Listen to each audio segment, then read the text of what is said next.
All right, there seems to be a never-ending list of new and inventive ways governments and bureaucrats find to waste our money, especially when it comes to this malarkey of climate change.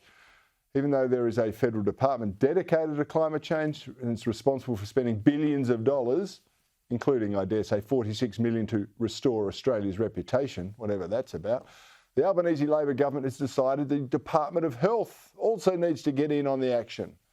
And then on Friday, the Productivity Commission, in their 5-year productivity inquiry report, said meeting Australia's 2030 and 2050 emissions reduction targets as efficiently as possible will require a carbon tax or a cap and trade scheme. Yeah, haven't we heard this before? Here to discuss this is former South Australian Liberal MP Nicole Flint. Nicole, welcome back. What's this all about, this carbon tax and cap and trade scheme? Well, Corey, as we've been discussing every Sunday night, the devil is always in the detail and we're looking out for the hidden agenda. We've had the Productivity Commission release its 5-year productivity report on the Australian economy, and one of its key areas that it examined, of course, was climate change. Now, they have suggested in the detail, not as a recommendation, that Australia, if we want the most efficient way to address climate change, then we need to have either a carbon tax or we need a cap and trade system. Now, Corey, we have seen this train wreck before, haven't we? So the question is, what's Labor going to do about it? You know, Jim Chalmers, Sir Tax-a-Lot, wants to rewrite the Australian economy. Is this part of his plan? It's a huge question, isn't it? And as you say, it's like deja vu all over again. They promise we're never going to have it and then they want to introduce it.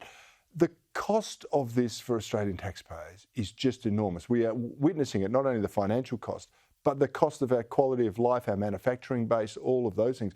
What did the Productivity Commission have to say about that? Well, a range of things, Corey, but let's look at Labor's bottom line. Their budget was last October, November.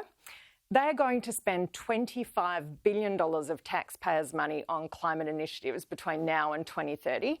They have things like you've just mentioned, $46 million going to repairing our reputation.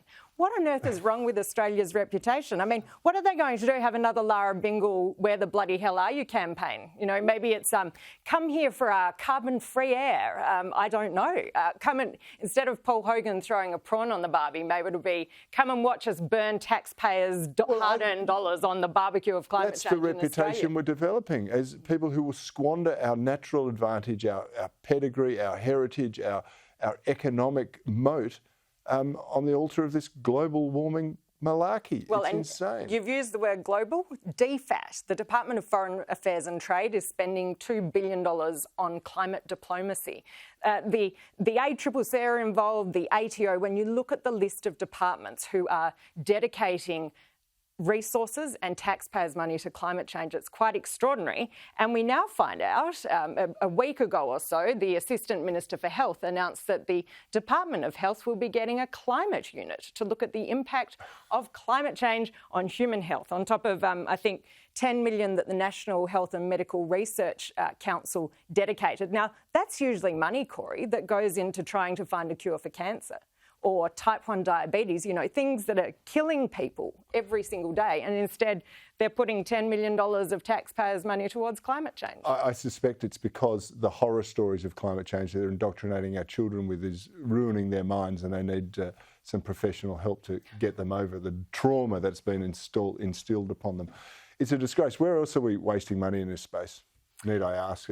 Well, Corey, there's a range of programs. One of the ones, again, that I was a bit concerned about was $16 million for engaging First Nations people on climate change. So this didn't appear to me to be about practical solutions or solar panels going into Indigenous remote communities or something, you know, useful to generate electricity in a low carbon manner. It seemed to be paying bureaucrats, and a lot of these programs do seem to be aimed at bureaucrats generating more hot air, Corey, or flying around the globe, no pun intended, business class. Seriously.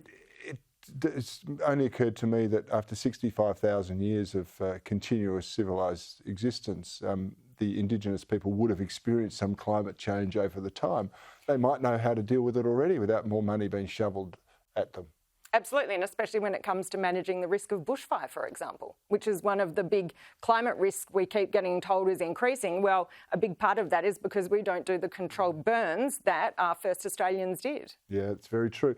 The greatest risk to our whole welfare in this country is government. I'm more and more convinced of that every single day. Nicole Flint, thanks so much for your time. Love your work here on Bernardi every single week.